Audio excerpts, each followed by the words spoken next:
آج ہم صدر پاکستان کے بارے میں پڑھیں گے۔ تو 1973 کا آئین جب بنایا گیا تو صدر پاکستان کا عہدہ جو ہے وہ کریٹ کیا گیا تھا، جس طرح سے کہ ملکہ برطانیہ رسمی حیثیت کی حامل ہے وہاں پر برطانوی نظام حکومت میں، چونکہ یہ پارلیمانی نظام ہم نے برطانیہ سے مستعار لیا ہے، تو اس لیے ہم نے یہاں پر رسمی جو حیثیت دی وہ صدر پاکستان کو دی۔ اس کے لیے یہ عہدہ جو ہے صدر پاکستان کا، جیسے میں نے آپ کو بتایا، کریٹ کیا گیا تھا۔ اور یہ جو صدر ہے وہ سربراہ مملکت ہوتا ہے، حکومت اور انتظامیہ کا سربراہ وزیر اعظم ہوتا ہے، ٹھیک ہے۔ صدر جو بھی اپنے امور انجام دے گا وہ وزیر اعظم اور کابینہ کے مشوروں سے انجام دے گا، وہ ان کے مشوروں کا پابند ہے، خود سے کوئی فیصلہ نہیں کر سکتا۔ اس کے بعد ہم دیکھتے ہیں کہ مختلف حالات رہے پاکستان میں، جیسے 1977 میں مارشل لا لگ گیا تو اس وقت آئین جو تھا اس کو معطل کر دیا گیا تھا، لیکن 1985 میں اس آئین کو دوبارہ سے ایک صدارتی حکم نامے کے تحت بحال کر دیا گیا، لیکن اس کو بحال کرنے سے پہلے اس آئین میں کچھ تبدیلیاں کی گئیں۔ اس میں 8ویں ترمیم کی گئی۔ اس ترمیم کے تحت صدر مملکت جو تھا اس کی حیثیت اور اختیارات کو بہت زیادہ بدل دیا گیا اور ان میں بہت زیادہ اضافہ کر دیا گیا۔ اب صدر جو ہے وہ صرف برائے نام اختیارات کا مالک نہیں تھا، بلکہ اصل اعلیٰ انتظامی اختیارات کا مالک تھا 8ویں ترمیم کے تحت۔ اور صدر جو ہے وہ وزیر اعظم سے اس کو برتر حیثیت حاصل ہو گئی تھی۔ اس کے بعد ہم دیکھتے ہیں کہ 1997 میں 13ویں ترمیم کی گئی، جس کے تحت صدر کے اختیارات جو تھے وہ دوبارہ سے کم کر دیے گئے اور وزیر اعظم کے اختیارات جو تھے وہ زیادہ کر دیے گئے، یعنی یہ اپنی پہلی والی صورت میں اس کو بحال کر دیا گیا 1973 کے آئین کو۔ پھر ہم دیکھتے ہیں کہ 2002 میں صدارتی حکم کے تحت دوبارہ سے صدر کو بالاتر حیثیت حاصل ہو گئی۔ 2003 میں 17ویں ترمیم کے تحت 58(2) جو تھا اس کو دوبارہ سے اس کا حصہ بنا دیا گیا آئین کا، جس کے تحت صدر جو ہے وہ دوبارہ سے وزیر اعظم سے برتر حیثیت کا مالک تھا، زیادہ اختیارات کا مالک تھا۔ لیکن پھر ہم دیکھتے ہیں کہ 2010 میں 18ویں ترمیم ہوئی، جس کے مطابق دوبارہ سے 58(2) جو ہے اس کو آئین میں سے ختم کر دیا گیا ہے اور صدر جو ہے اس کے اختیارات میں کمی کر دی گئی ہے اور وزیر اعظم جو ہے وہ بالاتر حیثیت کا اور زیادہ اختیارات کا مالک ہو گیا ہے۔ اب ہم نے دیکھنا ہے کہ صدر پاکستان بننے کے لیے امیدوار میں کن کن شرائط پر پورا اترنا ضروری ہے، ٹھیک ہے۔ سب سے پہلی شرط جو ہے کہ وہ مسلمان ہو، حضرت محمد صلی اللہ علیہ وآلہ وسلم کو اللہ تعالیٰ کا آخری نبی تسلیم کرتا ہو، یوم آخرت پر قرآنی تعلیمات اور سنت نبوی پر پورا ایمان رکھتا ہو، عمر 45 سال سے کم نہ ہو، قومی اسمبلی کی رکنیت کا اہل ہو، دیوالیہ نہ ہو، کسی منفعت بخش جو عہدہ ہے اس پر نہ رہ چکا ہو، ذہنی یا جسمانی طور پر مفلوج نہ ہو۔ تو ان شرائط پر پورا اترنا اس کا ضروری ہے۔ اگر وہ ان شرائط پر پورا اترتا ہے تو وہ صدر مملکت کے طور پر صدر کے لیے امیدوار کے طور پر، اس کا مطلب ہے شرائط پر پورا اترتا ہے اور وہ امیدوار کے طور پر اس میں الیکشن میں حصہ لے سکتا ہے، ٹھیک ہے۔ اب ہم دیکھیں گے کہ صدر اگر کسی وجہ سے اپنے چھٹی لے لی ہے اس نے، یا اپنے فرائض ادا نہیں کر پا رہا، یا اس نے استعفیٰ دے دیا ہے، تو اس صورت میں سینٹ کا چیئرمین جو ہے وہ ملک کا صدر بن جاتا ہے، ٹھیک ہے۔ لیکن سینٹ کے چیئرمین کے لیے ضروری نہیں ہے کہ وہ مسلمان ہو، تو اس طرح سے ایک غیر مسلم بھی عارضی طور پر پاکستان کا صدر بن سکتا ہے۔ اس کے بعد ہم دیکھتے ہیں صدارتی انتخاب کے صدر کا انتخاب کس طرح سے کیا جائے گا۔ پہلے یہ اختیار جو تھا صرف پارلیمنٹ کے دونوں ایوانوں کو، یعنی ایوان بالا، ایوان زیریں، قومی اسمبلی اور سینٹ کو حاصل تھا،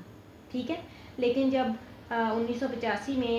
جو صدارتی حکم نامہ جاری کیا گیا اس کے تحت انتخابی ادارے کو وسیع کر دیا گیا، اور اس انتخابی ادارے میں سینٹ اور قومی اسمبلی تو ہوں گی،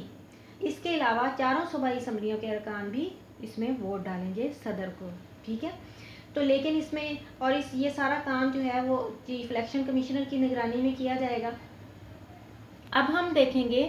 کہ ان ووٹوں کا شمار کس طرح سے کیا جائے گا، ٹھیک ہے۔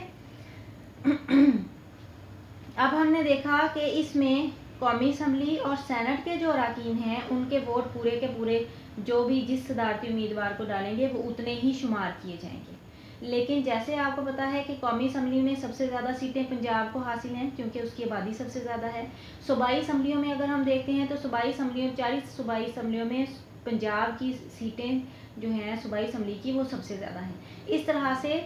صدارتی الیکشن کے اوپر پنجاب سب سے زیادہ اثر انداز ہو سکتا تھا، تو اس کو اس طرح سے بیلنس کیا گیا ہے، اس کا ایک طریقہ کار اپنایا گیا ہے۔ وہ طریقہ کار ہم دیکھتے ہیں کہ کیا ہے کہ پنجاب جو ہے اس کی اجارہ داری قائم نہ ہو جائے۔ تو اس میں سب سے پہلے تو ہم نے، جیسے میں نے آپ کو بتایا کہ سینٹ اور قومی اسمبلی کا ہر رکن کا ایک ووٹ شمار ہوتا ہے، ٹھیک ہے، اور وہ جتنے ووٹ ڈلیں گے وہاں سے وہ اتنے ہی ووٹ اس صدارتی امیدوار کو جائیں گے۔ دوسرا ہم نے دیکھا کہ چاروں صوبائی اسمبلیوں کے لیے جو طریقہ کار ہے وہ تھوڑا مختلف ہے۔ وہ کس طرح سے مختلف ہے کہ ہر صوبائی اسمبلی سے جو کسی امیدوار نے ووٹ حاصل کیے ہیں ان کو تقسیم کیا جائے گا بلوچستان اسمبلی، صوبائی اسمبلی کے کل ووٹوں کے ساتھ ملٹی پلائی کریں گے، یعنی ضرب دیں گے ان کو، ٹھیک ہے، اور پھر اس کو تقسیم کر دیا جائے گا متعلقہ صوبائی اسمبلی کے جو کل ووٹ ہیں ان پر، جو اس کا جواب نکلے گا وہ اس کے ووٹ ہوں گے صدر کے، ٹھیک ہے۔ تو اس طرح سے یہ طریقہ کار جو ہے وہ اپنایا گیا ہے صوبائی اسمبلیوں سے جو اسے ووٹ حاصل ہوں گے ان کے شمار کے لیے۔ اس کے بعد ہم دیکھتے ہیں کہ صدر جو ہے اس کے عہدے کی میعاد 5 سال رکھی گئی ہے، ٹھیک ہے، اور میعاد ختم ہونے سے زیادہ 60 دن اور کم از کم 30 دن کے اندر اندر نئے الیکشن ہونے ضروری ہیں، اور اگر صدر مستعفی ہو جاتا ہے یا فوت ہو جاتا ہے تو نئے صدر کا انتخاب 30 دنوں کے اندر جو ہے وہ لازماً کروایا جائے گا۔ یہ ہم نے دیکھا ووٹوں کا شمار۔ آگے ہم دیکھتے ہیں صدارتی میعاد۔ جیسے میں نے آپ کو بتایا کہ ایک معینہ مدت یعنی 5 سال کے لیے صدر کو منتخب کیا جاتا ہے اور وہ 5 سال تک اپنے فرائض انجام دیتا ہے۔ 5 سال ختم ہونے سے پہلے دوبارہ سے نئے الیکشن کروائے جاتے ہیں، جو بھی اس میں منتخب ہو جاتا ہے اس کو صدر وہ اپنے عہدہ سنبھال لیتا ہے۔ ایک فرد جو ہے وہ 2 مدتوں کے لیے صدر بن سکتا ہے، تیسری مدت کے لیے وہ الیکشن میں حصہ نہیں لے سکتا۔ اگر اس نے تیسری دفعہ دوبارہ سے الیکشن میں حصہ لینا ہے تو اسے 5 سال کا درمیان میں گیپ دینا پڑے گا اور اس کے بعد وہ پھر الیکشن لڑ سکتا ہے۔ اس کے بعد ہم دیکھیں گے عہدے سے علیحدگی، کہ یعنی صدر کو کس طرح سے 5 سال سے پہلے اپنے عہدے سے وہ الگ ہو سکتا ہے۔ تو سب سے پہلے جو ہے وہ ہے کہ اسپیکر قومی اسمبلی کے نام وہ اپنا استعفیٰ بھیج دے، یا وہ فوت ہو جائے، یا اس کے خلاف مواخذے کی کارروائی ہو اور دونوں ایوانوں کی 2/3 اکثریت جو ہے اس جو قرارداد پیش ہوئی ہے اس کے حق میں ووٹ ڈال دے، تو اس طرح سے صدر کو اس کے عہدے سے الگ کیا جا سکتا ہے۔ تو یہ 3 طریقے ہیں جن سے کہ صدر کو اس کے عہدے سے الگ کیا جا سکتا ہے۔ اب ہم نے دیکھنا ہے صدر کی برطرفی، یعنی صدر جو ہے اس کے خلاف جو مواخذے کی کارروائی ہم نے پڑھا ہے وہ کیسے ہوگی، ٹھیک ہے۔ تو صدر پر آئین کی خلاف ورزی کا اگر الزام ہو تو اس کے خلاف یہ کارروائی ہو سکتی ہے۔ صدر سے کوئی سنگین قسم کی بدعملی جو ہے وہ سرزد ہوئی ہو تو اس کے خلاف یہ کارروائی ہو سکتی ہے۔ صدر جو ہے جسمانی یا ذہنی طور پر اپنے فرائض ادا نہ کر سکتا ہو تب اس کے خلاف یہ کارروائی جو ہے وہ کی جا سکتی ہے، اور جس وقت یہ کارروائی کا آغاز ہوگا تو قومی اسمبلی کی اکثریت جو ہے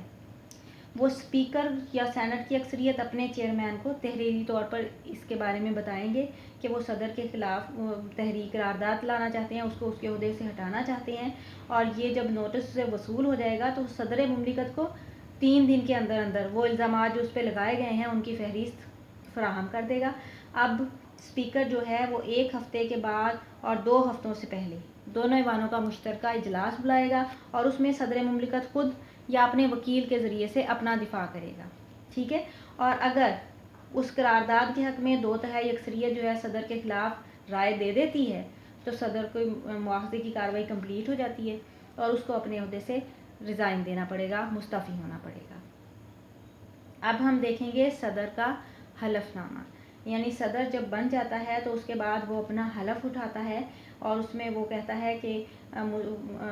وہ مسلمان ہے، اللہ تعالیٰ کی وحدت، اس کی کتابوں اور قرآن پاک پر جو اللہ کی آخری کتاب ہے پورا یقین رکھتا ہے، حضرت محمد صلی اللہ علیہ وآلہ وسلم کو اللہ کا آخری نبی تسلیم کرتا ہے، پاکستان کا وفادار ہے، وفادار رہے گا۔ تو اس طرح سے جو اس کی عبارت ہے وہ ساری وہ حلف اٹھاتا ہے،